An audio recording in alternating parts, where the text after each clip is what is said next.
Hello दोस्तों, नमस्कार। मैं अभिनव राय एक बार फिर से आप सबका स्वागत करता हूँ मेरे यूट्यूब चैनल नॉलेज एकेडमी अभिनव में। और आज हम लोग बात करेंगे मोटिवेशन और लर्निंग बेस्ड प्रैक्टिस क्वेश्चंस की, जो कि हमेशा आपके पेपर में आए हुए हैं। अभिप्रेरणा और मोटिवेशन जो क्वेश्चन है उससे और अधिगम से question. Okay, paper first second दोनों के लिए है, दोनों में ही ये इंपॉर्टेंट क्वेश्चन है, इंपॉर्टेंट चैप्टर है। तो चलिए समय न गवाते स्टार्ट करते हैं। जो चैनल पर नए हैं सब्सक्राइब कर लीजिए चैनल को और पूरा वीडियो देखिए, समझिए और अगर पसंद आए तो लाइक जरूर करिए। ओके, तो समय न गवाते हुए सीधे मुद्दे की बात करते हैं। और प्रैक्टिस बहुत ज़रूरी है, याद रखिएगा। सीटेट में जितना ज़्यादा आप प्रैक्टिस करेंगे उतना ही ज़्यादा आप सफल रहेंगे। तो करते हैं। पहला क्वेश्चन है, निम्नलिखित में से कौन सी ऐसी विशेषता है जो आंतरिक रूप से अभिप्रेत बच्चों के लिए सही नहीं है? वे कार्य करते समय उच्च स्तर की ऊर्जा प्रदर्शित करते हैं। बिल्कुल सही है। वो कार्य भी चुनौती भरे कार्यों को पसंद करते हैं। यह हमेशा सफल होते हैं। उन्हें काम करने में आनंद होता है। ठीक, तो कौन सा आंतरिक रूप से सही नहीं है? याद रखिएगा, हमेशा यानी ऑलवेज सफल होते हैं, ये सही चीज़ नहीं होता। आप कभी भी हमेशा सफल नहीं हो सकते, कभी कभी कुछ गलतियां हो जाती हैं। ठीक है, तो जहाँ पे ओनली लगा हो, जहाँ हमेशा लगा हो, वो चीज़ें हमेशा गलत होती है। सीटेट का जो टर्म है, वर्ड है, वो याद रखिएगा। तो यह हमेशा सफल होते हैं, ये सही नहीं है। आंतरिक रूप से अभिप्रेत अच्छी चीज़ है। ओके, नेक्स्ट, वे शिक्षार्थी जो समृद्ध ज्ञान और शैक्षणिक दक्षता की हार्दिक इच्छा प्रदर्शित करते हैं, उनके पास होता है, क्या होता है? नैपुण अभिविन्यास होता है, निष्पादन उपागम अभिविन्यास होता है, निष्पादन परिहार अभिविन्यास होता है, या कार्य परिहार अभिविन्यास होता है। ओके, तो जो समृद्ध ज्ञान और शैक्षणिक दक्षता की हार्दिक इच्छा प्रदर्शित करते हैं उसे कहते हैं निष्पादन उपागम अभिविन्यास। ओके, यानी वो हमेशा अपने कार्यों में दक्ष रखने की कोशिश करते हैं और इसके लिए वो अच्छे से अच्छे ज्ञान, अच्छे से अच्छे जानकारी लेने की प्रदर्शित करते हैं। ओके, इसे ही कहते हैं निष्पादन उपागम अभिविन्यास। नेक्स्ट है, निम्नलिखित में से कौन सी सीखने के लिए अधिकतम रूप से अभिप्रेरित करता है?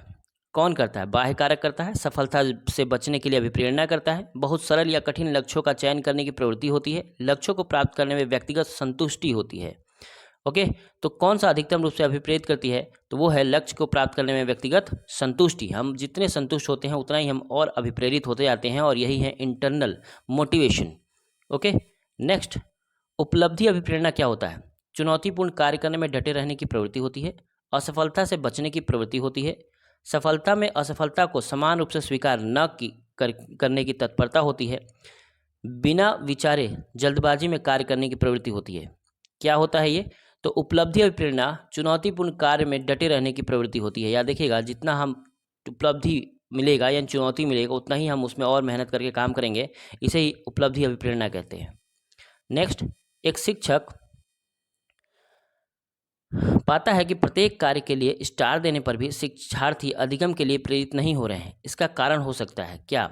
शिक्षक विभिन्न रंगों को स्टार नहीं दे रहे हैं, विभिन्न रंगों के स्टार नहीं दे रहे हैं, शिक्षक उपयुक्त स्थान नहीं दे रहा है, शिक्षार्थी अधिगम में असमर्थ है, लंबी अवधि के अधिगम तथा रुचि को केवल पुरस्कार सुनिश्चित नहीं कर सकते। ओके, तो क्या सही है? तो यही सही है कि हम बार बार वेरी गुड गुड नहीं दे सकते, कुछ उसमें मॉडिफाई करना जरूरी है। हमेशा स्टार नहीं दे सकते, उसमें चेंजेस लाना जरूरी है। तो मोटिवेशन एक ही पैटर्न पे नहीं देते हैं, है ना। अभिप्रेरणा का भी एक अलग अलग टेक्निक्स है, उस हर टेक्निक्स का इस्तेमाल करते हुए हम चीज़ों को सिखाते हैं। ओके, नेक्स्ट, निम्नलिखित में से कौन सा शिक्षक द्वारा कक्षा में बच्चों के लिए समस्या हल करने के तरीके का वर्णन नहीं कर सकता?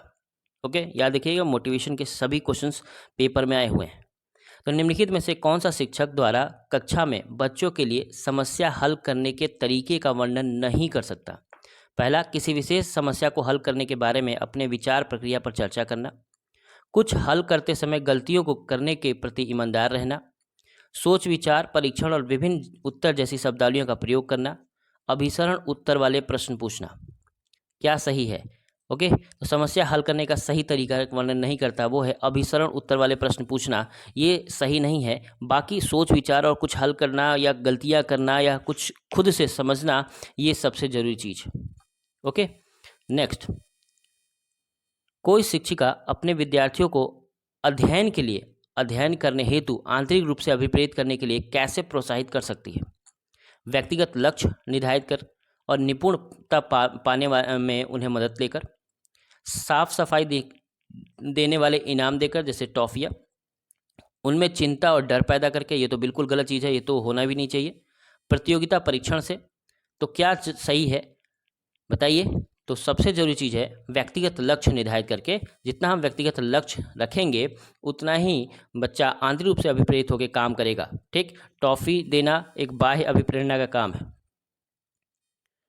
ओके, नेक्स्ट, एक महिला ने भोजन प्राप्त करने के लिए अपने बच्चे को बेच दिया। इस खबर को डैश के आधार पर अच्छी तरह समझा जा सकता है। मनोविश्लेषण सिद्धांत के आधार पर, पदानुक्रमिक आवश्यकता के सिद्धांत पे, मनोसामाजिक सिद्धांत पे, या पुनर्बलन के सिद्धांत पे। किससे अच्छे से समझ सकते हो, तो ये सबसे जरूरी है। कैसे सीखोगे, तो पदानुक्रमिक आवश्यकताओं के सिद्धांत से, यानी आवश्यकताएं क्या होती हैं उस समय, बच्चे की आवश्यकता क्या है, माँ की आवश्यकता क्या है, इस आवश्यकताओं को ध्यान में रखते हुए हम समझ सकते हैं कि आखिर वो महिला ऐसा कदम क्यों उठाई।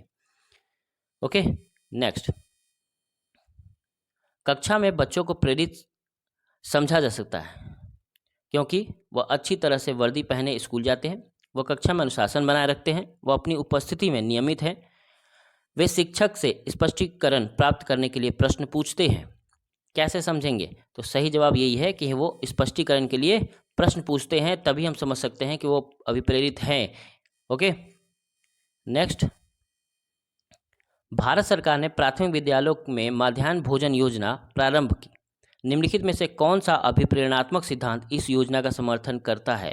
व्यवहारवादी, समाज सांस्कृतिक, संज्ञानात्मक, या मानवीय? कौन करता है? तो मध्याह्न भोजन योजना को अभिप्रेरणा के रूप में काम करता है मानवीय। ओके, ताकि भोजन के सहारे बच्चे पढ़ने आएंगे। कोई शिक्षक अपने शिक्षार्थियों को क्या कहे कि उन्हें भीतरी प्रेरणा के साथ कार्य करने के लिए प्रोत्साहित कर सकते हैं? काम जल्दी पूरा करो, तुम्हें टॉफ़ी मिलेगी। इसे करने की कोशिश करो, तुम सीख जाओगे। चलो, इसे करने से पहले समाप्त कर लो। तुम उसके जैसे क्यों नहीं हो सकते, देखो उसने एक कदम ठीक कर दिया। ओके, तो क्या सही है, याद रखिएगा, तुलना तो बिल्कुल सही नहीं है, इसलिए ये तो बिल्कुल गलत है। ओके, तो तुलना नहीं कर सकते हम किसी का किसी साथ।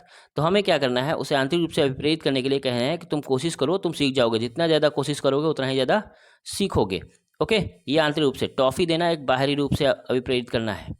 निम्न में से कौन सी शब्दावली प्रायः अभिप्रेरणा के साथ अंतः बदलाव के साथ इस्तेमाल की जाती है? पुरस्कार, संवेग, आवश्यकता, उत्प्रेरण। ओके, क्या शब्दावली अभिप्रेरणा के साथ अंतः बदलाव के साथ इस्तेमाल की जाती है? वो है आवश्यकता। जितनी आवश्यकताएं होंगी हम उतना ही अभिप्रेरित होंगे। ओके, नेक्स्ट, एक अभिप्रेरित बालक निम्न में से कौन सा गुण प्रदर्शित नहीं करता है? सीखने की इच्छा, आकांक्षा स्तर, समूह से अलगाव, सीखने में अविष्ठा। ओके, तो क्या नहीं करता, तो समूह से अलगाव। अभिप्रेरित बालक निम्न में से कौन सा गुण प्रदर्शित नहीं करता? वो है समूह से अलगाव, यानी वो अलगाव नहीं होगा, इच्छा होगी, आकांक्षा होगा और सीखने की अविष्ठा भी होगी। ओके, नेक्स्ट है, एक व्यक्ति के जीवन में नाम और प्रशंसा कमाने की इच्छा किस प्रकार की प्रेरक है? आंतरिक अभिप्रेरक, बाह्य अभिप्रेरक, दैहिक अभिप्रेरक, मनोवैज्ञानिक अभिप्रेरक। ओके, तो ये नाम और प्रशंसा कमाने की इच्छा कब आएगी? जब वो आंतरिक अभिप्रेरित होगा। ओके, आंतरिक अभिप्रेरित होगा। एक शिक्षक की किसी मदद के बिना एक समस्या को हल करने में कोशिश करता है, यानी एक शिक्षार्थी है, एक छात्र है जो शिक्षक के किसी भी मदद किए बिना भी वो हल करने की कोशिश करता है, तो शिक्षक को निम्न में से क्या करना चाहिए? उसे अपने सहयोगी से मदद लेने के लिए सलाह देना चाहिए, उस पर ध्यान न देना चाहिए, उसे मूर्खता के लिए डांटे, उसे व्यक्तिगत प्रयासों का मूल्यांकन करें। ओके, तो क्या करेंगे? तो डांट नहीं सकते, ध्यान नहीं देगा ऐसा भी नहीं है, ठीक है, और सहयोग के लिए मदद लेने की सलाह दें ऐसा नहीं है, क्योंकि बच्चा जब खुद कर रहा है तो ये सबसे अच्छी चीज़ होती है। तो उसे व्यक्तिगत प्रयास का मूल्यांकन करें कि क्या वो सही कर रहा है, कैसे कर रहा है, ये सब चीज़ें। ओके, तो आज के लिए इतना ही, धन्यवाद। और ये सभी क्वेश्चंस पेपर में हैं, इसलिए ज़रूर देखिएगा और पसंद आए तो लाइक करिए। धन्यवाद, नमस्कार।